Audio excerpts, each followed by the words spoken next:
So, my name is Mason. I'm Pablo, and our topic is the effect of body fat percentage on the knee landing angle and the impacts on the rates of ACL injuries. So, the anterior crucial ligament, or the ACL, provides stability to the center of the knee, and it's caused by a cut and plant movement that can be described as a rapid stop. Knee injuries make up about 15% of all injuries in high school athletes, and it's the most common injury in football, uh, accounting for 71% of football injuries. And only around 30% of contact related ACL injuries occur per year.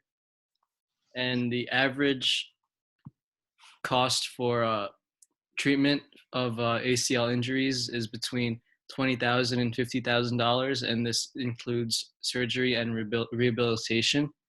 And it accounts for $500 million in healthcare costs per year. And an ACL injury occurs when the knee is rotated with 10 to 30 degrees of flexion, and flexion is just the amount of rotation in the knee. And there are several risk factors that play a role in ACL injuries. So, for the review of literature, one study that we looked at was by Mansfield in 2017.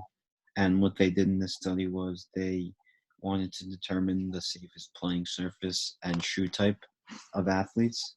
And so they took different playing surfaces and matched them with different shoe types.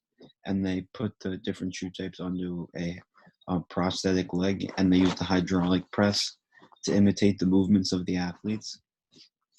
And so what they did was with the hydraulic press imitating the movements, they measured the torque values of the shoe types, and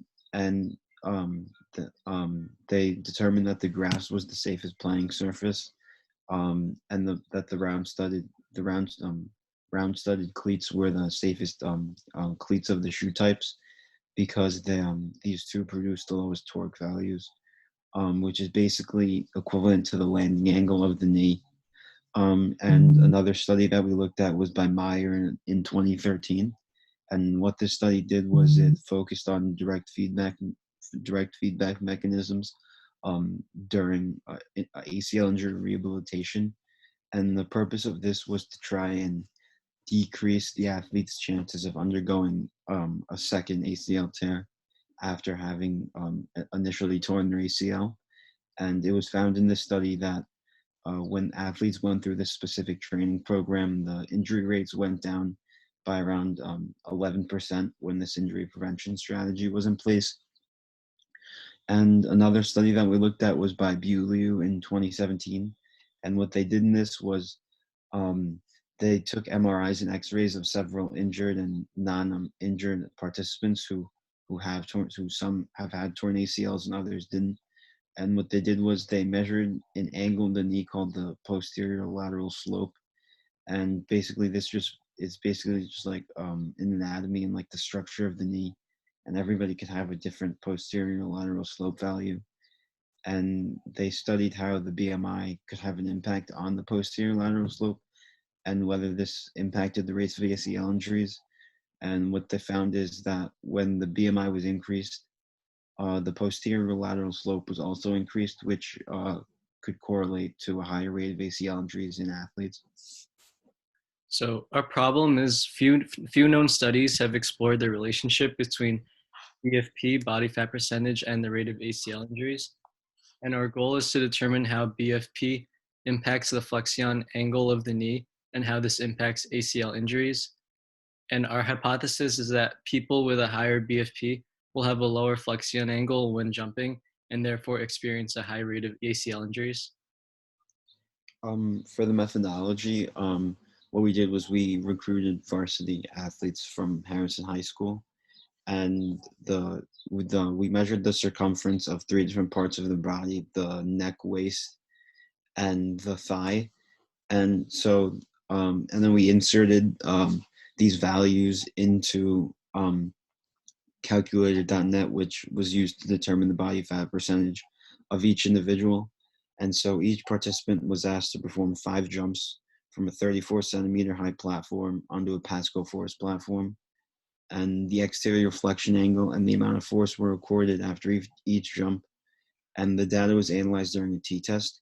And so below shows the results and analysis from this experiment. And as you could see, when the body fat percentage was increased, the knee landing angle was also increased, and also when the body fat percentage was increased, the amount of force was also increased.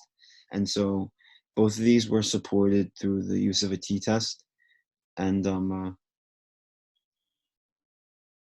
So, as seen in the graphs, as body fat percentage is increased, the flexion angle is increased, and this is represented by a positive trend line in the graph.